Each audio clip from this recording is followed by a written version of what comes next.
بسم الله الرحمن الرحيم. الحمد لله رب العالمين، والصلاة والسلام على رسوله الكريم. أشهد أن لا إله إلا الله وحده لا شريك له، وأشهد أن محمدا عبده ورسوله. نبينا محمد صلى الله عليه وسلم. رب اشرح لي صدري ويسر لي أمري واحلل عقدة من لساني يفقهوا قولي. ربنا زدنا علما، ربنا زدنا علما، ربنا زدنا علما. اللهم فقهنا في الدين، اللهم فقهنا في الدين، اللهم فقهنا في الدین۔ السلام علیکم ورحمۃ اللہ وبرکاتہ۔ سب کو قرآن کا خوش آمدید۔ اللہ تبارک و تعالی ہمارے وقت قبول فرمائے۔ تو سبق شروع کر لیتے ہیں۔ آج کا مختصر سا سبق ہے۔ اعوذ باللہ من الشیطان الرجیم، بسم اللہ الرحمن الرحیم۔ ولا تتخذوا أيمانكم دخلا بينكم فتزل قدم بعد ثبوتها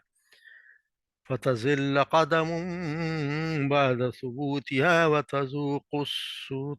السوء بما صددتم عن سبيل الله ولكم عذاب عظيم۔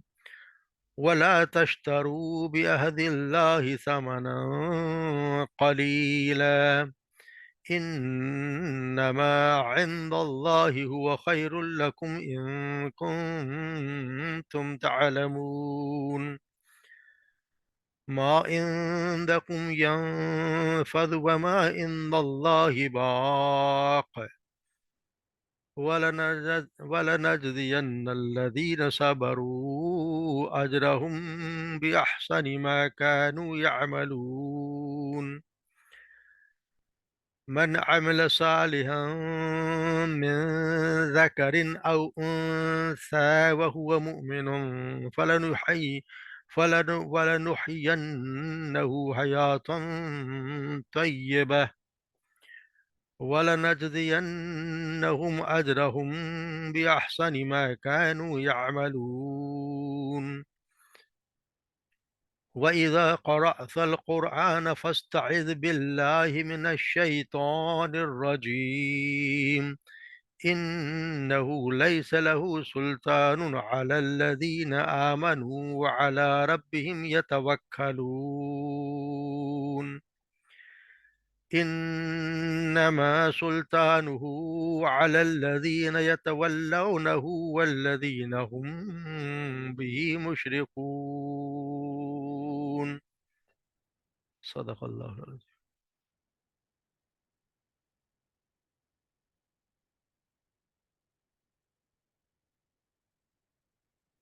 ولا تتخذوا، اور نہ تم بناؤ،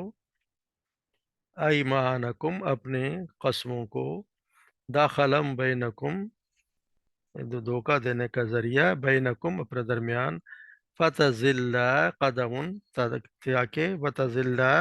تاکہ نہ کوئی قدم پھسل نہ جائے، قدم بعد ثبوتها اس کے جمنے کے بعد، وتذوقوا اور تم چکھو، سوء برا مطلب تمہیں کو برا عذاب پہنچے، بما صددتم اس وجہ سے کہ تم نے روکا، عن سبیل اللہ اللہ کی راہ سے، وَلَكُمْ عذاب عظیم اور تمہارے لیے ہو عذاب بہت بڑا عذاب۔ وَلَا تشتروا اور نہ تم خریدو، بعہد اللہ اللہ کے عہد کو، ثمنا قلیلا تھوڑی قیمت میں،